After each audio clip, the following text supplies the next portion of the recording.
तो दोस्तों, आज की इस वीडियो में हम लोग जिला प्रशासन को समझने की कोशिश करेंगे, यानी कि डिस्ट्रिक्ट मैनेजमेंट के बारे में बात करेंगे। हम ये समझने की कोशिश करेंगे कि एक जिले का पूरा कार्यभार किस प्रकार लोगों में विभाजित होता है, कौन कौन से इसके विभाग होते हैं और उन विभागों की अध्यक्षता कौन करता है, ये समझने की कोशिश करेंगे। सबसे पहले तो किसी भी जिले का जो प्रमुख या मुखिया होता है वो जिला अधिकारी होता है।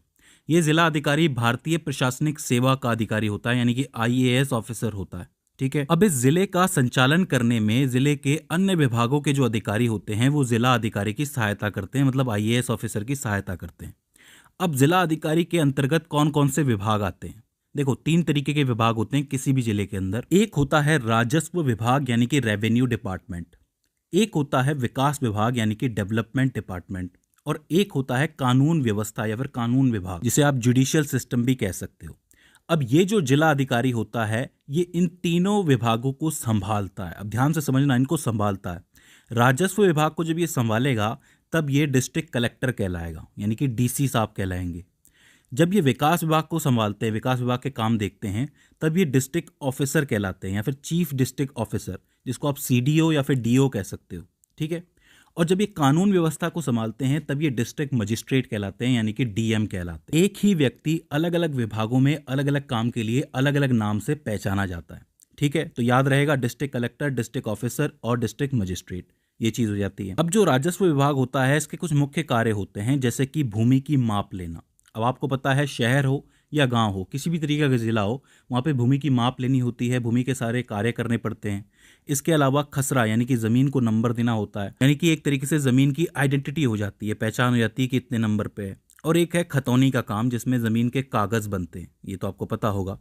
इसके अलावा जो टैक्स होता है, लगान होता है, वो राजस्व की वसूली होती है, वो सब भी राजस्व विभाग ही करता है। अब ये काम डिस्ट्रिक्ट कलेक्टर करता कैसे? तो देखो, इसके लिए पूरे लेवल बने हुए हैं। सबसे नीचे विलेज लेवल पे, यानी कि गांव के लेवल पे पटवारी होता है, जो सारे कार्य देखता है, भूमि की माप देखता है, रिपोर्ट तैयार करता है। वो रिपोर्ट वो देता है कानून गो को। अब कानून गो भी एक पोस्ट होती है, आपको पता है, रेवेन्यू ऑफिसर क्लर्क होता है वो, उसको ये रिपोर्ट जाती है। फिर ये कानून गो जो रिपोर्ट है तहसीलदार को देता है। तहसीलदार डिवीज़न का होता है, वो मैं अभी आपको बताऊंगा। और ये तहसीलदार उस रिपोर्ट को किसे देता है? SDC या फिर SDM को देता है। ठीक है। SDC या SDM जो होता है वो असिस्टेंट डायरेक्टर होता है। जैसा कि मैंने आपको बताया कि अलग अलग विभाग में एक ही कलेक्टर को अलग अलग नाम से जाना जाता है, DC, DO, DM। इसी तरीके से उसका जो असिस्टेंट होता है वो भी अलग अलग नामों से जाना जाता है। यहाँ पे आप इसको SDC या फिर SDM कह सकते हो, मेनली तो SDM हम लोग कहते हैं, तो उसे असिस्टेंट कलेक्टर कहा जाता है। और ये असिस्टेंट कलेक्टर किसे रिपोर्ट देता है? डायरेक्ट डिस्ट्रिक्ट कलेक्टर को, यानी कि DC को देता है। तो ये पूरे लेवल बने हुए हैं कि कौन किसके पास किस तरीके से काम करेगा। इसके बाद आता है विकास विभाग, यानी कि डेवलपमेंट डिपार्टमेंट। इसमें क्या होता है कि सभी को समान अवसर देने हैं विकास के, तो इस चीज़ की जिम्मेदारी डिस्ट्रिक्ट ऑफिसर की होती है। जैसे कि विधायिका में कोई कानून बना है कि एक योजना बनी है सबके लिए, एक कानून बना है, तो उस कानून का ठीक से पालन भी करवाना है और लोगों को समानता भी देनी है, अवसर भी देने हैं। ये काम डिस्ट्रिक्ट ऑफिसर को देखना पड़ता है। इसके अलावा पानी, बिजली, सड़क, शिक्षा, स्वास्थ्य, इन सब की सुविधा देनी होती है। इन सब के अपने विभाग बने हुए होते हैं। पानी का विभाग होता है, बिजली का होता है, सड़क का भी होता है, परिवहन जिसको आप कहते हो, शिक्षा का होता है, स्वास्थ्य का होता है। तो डिस्ट्रिक्ट ऑफिसर को ये देखना होता है कि ये सारी सुविधाएं और समान अवसर सबको मिल रहे हैं कि नहीं। इनके नीचे भी कई अधिकारी होते हैं जिनके बारे में मैं अभी आपको थोड़ी देर में बताऊंगा। इसके अलावा जो आय, जाति, निवास प्रमाण पत्र बनते हैं वो सब भी DO ही प्रदान करता है, मतलब ये कार्य भी उन्हीं के विभाग के अंतर्गत आता है। तो ये होता है आपका विकास विभाग। इसके बाद आता है आपका कानून व्यवस्था या फिर कानून विभाग, जहाँ पे ये डिस्ट्रिक्ट मजिस्ट्रेट का रोल निभाते हैं। इनको करना ये होता है कि जिले में व्यवस्था और शांति बनाए रखने का काम इनको करना होता है। अगर किसी तरीके की असामाजिक गतिविधि हो रही है तो उसको रोकने का कार्य इनको करना होता है।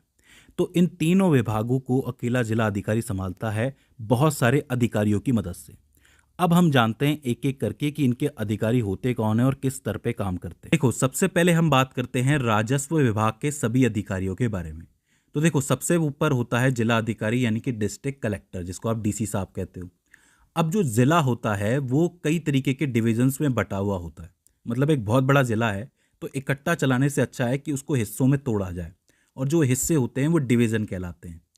उन डिवीजन के अंदर बैठता है आपका एसडीएम यानी कि सब डिविजनल मजिस्ट्रेट। ये जो एसडीएम होता है ये सभी डिविजन्स का कार्य देखता है, उसको इकट्ठा करता है और किसको रिपोर्ट करता है, डीसी साहब को यानी कि डिस्ट्रिक्ट कलेक्टर को करता है।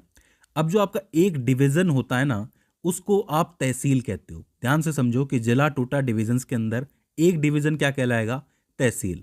उस तहसील को कौन संभालता है, तहसीलदार, यानी कि आपके एसडीएम के नीचे आता है तहसीलदार। अब ये जो तहसील होती है ये भी परगने में टूटी हुई होती है, यानी कि ये भी सर्कल्स में टूटी हुई होती है, जहां पे कौन बैठता है, कानून गो नाम का अधिकारी बैठता है। ठीक है, तो कानून गो सर्कल को संभालता है या फिर परगने को संभालता है।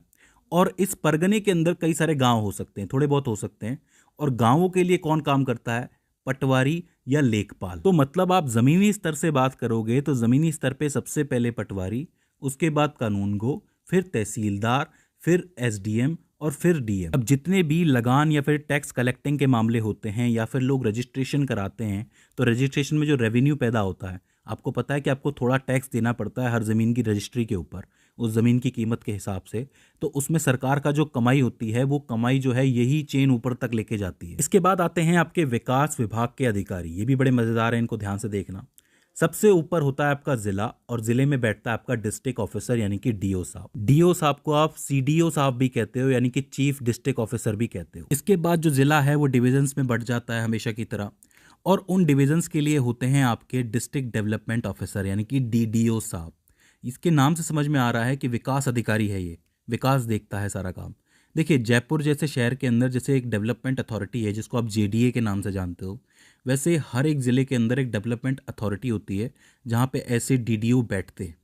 ठीक है, इसके बाद ये जो डिवीज़न है ये ब्लॉक में बैठते हैं, और ब्लॉक में कौन बैठते हैं, ब्लॉक डेवलपमेंट ऑफिसर्स बैठते हैं, जिनको आप बीडीओ साहब कह सकते हो। तो सीडीओ, डीडीओ, बीडीओ, और उनके नीचे आते हैं गांव, यानी कि जो आपके ब्लॉक होते हैं, ब्लॉक गांव से ही बनते हैं।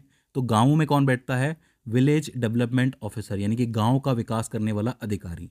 इनको आप कहते हो वीडीओ साहब। तो ये आप आसानी से याद रख सकते हो, सीडीओ, डीडीओ, बीडीओ और वीडीओ, 4 ही अधिकारी इसके अंदर होते हैं जो हर स्तर के ऊपर विकास देखते हैं, विकास की सारी गतिविधियां देखते हैं। इसके अलावा कुछ एक अन्य अधिकारी भी होते हैं जो विकास विभाग में अपनी भूमिका निभाते हैं। एक होते हैं आपके सीएमओ साहब, यानी कि मुख्य चिकित्सा अधिकारी, चीफ मेडिकल ऑफिसर। इनका काम ये होता है कि स्वास्थ्य को देखना होता है, स्वास्थ्य व्यवस्था को देखना होता है। इसके अलावा बेसिक शिक्षा अधिकारी होते हैं जो बेसिक शिक्षा को देखते हैं। जिला विद्यालय निरीक्षक होते हैं जो जिले के सारे विद्यालयों का निरीक्षण करते हैं, स्पेशली 9वीं से 12वीं तक के लिए। और आखिर में आते हैं समाज कल्याण अधिकारी, जो कि छात्रवृत्ति देते हैं, वृद्धावस्था पेंशन देते हैं, जो समाज का कल्याण करते हैं हर तरीके से। तो ये भी एक इंपॉर्टेंट अधिकारी होते हैं। तो ये सारे मिलके विकास विभाग को संभालते हैं। तो आपका विकास विभाग पूरा हो जाता है। अब आपको याद रह जाएगा, याद रखना, सीडीओ, डीडीओ, बीडीओ और वीडीओ। इसके बाद आखिर में आती है कानून व्यवस्था। ये भी बड़ी मजेदार है, इसको भी याद रखना आसान है। देखिए, सबसे पहले होता है जिला। जिले में सबसे ऊपर बैठते हैं डीएम यानी कि डिस्ट्रिक्ट मजिस्ट्रेट साहब। लेकिन डीएम के साथ पुलिस को संभालने के लिए एसएसपी भी बैठाया जाता है, यानी कि सीनियर सुपरिटेंडेंट ऑफ पुलिस। लेकिन मान लो अगर जिला छोटा है तो उनकी जगह पे एसपी साहब को बैठा दिया जाएगा। ठीक है, तो इस बात को याद रखना है कि जिला बड़ा है तो एसएसपी और छोटा है तो एसपी। तो ऊपर 2 लोग हो गए। इसके बाद जिला जो है सर्कल्स में टूटता है, सब डिविजन्स में टूटता है, जिसको आप वृत्त भी कहते हो। उनमें बैठते हैं एसडीएम और डीएसपी, यानी कि सब डिविजनल मजिस्ट्रेट हो गए एसडीएम तो, और डीएसपी कौन हो गए, डेप्यूटी सुपरिटेंडेंट ऑफ पुलिस। ठीक है, इसके बाद ये जो वृत्त हैं आपके, सब डिवीजन हैं, ये थाना क्षेत्र के अंदर टूटते हैं। थाने के जो क्षेत्र होते हैं उनके अंदर मेनली इंस्पेक्टर बैठता है और एसएचओ बैठता है। अब एसएचओ वो होता है जिसके 3 स्टार्स होते हैं। इसके अलावा अगर वो 3 स्टार नहीं है तो वो एसओ कहलाता है, स्टेशन ऑफिसर कहलाता है। एक स्टेशन हाउस ऑफिसर एसएचओ और एक स्टेशन ऑफिसर एसओ। और फिर ये जो थाना क्षेत्र होता है इसके अंदर भी कई सारी चौकियां होती हैं। तो उन चौकी में कौन बैठता है, एएसआई, यानी कि असिस्टेंट सब इंस्पेक्टर। तो ये जो आपको पूरी चेन दिख रही है, जिला, जिला के बाद सब डिविजन यानी कि सर्कल्स, उसके बाद थाना क्षेत्र, उसके बाद थाने क्षेत्र के अंदर चौकी, ये सारे मिलके कानून व्यवस्था को संभालते हैं। अब इसके अंदर एक बात ध्यान देने वाली है, वो ये है कि अगर मान लो कि जिले की आबादी 10 लाख से ज़्यादा है तो यहाँ पे एसएसपी या एसपी की जगह डीसीपी बैठता है, directly deputy commissioner of police बैठता है। क्योंकि यहाँ की जनसंख्या बहुत ज़्यादा है तो डीसीपी की ज़रूरत पड़ती है। और नीचे आपको डीएसपी दिख रहा है सब डिवीज़न के लेवल पे, इसकी जगह कौन बैठता है, एसीपी बैठता है। एसीपी का नाम आपने सुना होगा, तो वो एसीपी बैठता है। तो याद रखना, बहुत बड़े जिले हो जाते हैं जब 10 लाख से ऊपर की आबादी आ जाती है तो डीसीपी और एसीपी बिठाए जाते हैं। तो दोस्तों, ये हो जाते हैं तीनों विभाग और तीनों विभागों के अधिकारी। आई होप आपको पूरी चेन समझ में आई होगी कि कौन कहाँ किस तरीके से कार्य करता है। अगर इसके बाद भी इसमें आपको कोई कन्फ्यूजन आता है, कोई क्वेरी आती है या फिर हमसे कोई गलती हो जाती है, तो आप हमें कमेंट सेक्शन के अंदर बता सकते हैं। तो दोस्तों, आज की इस वीडियो के अंदर बस इतना ही। See you in the next one.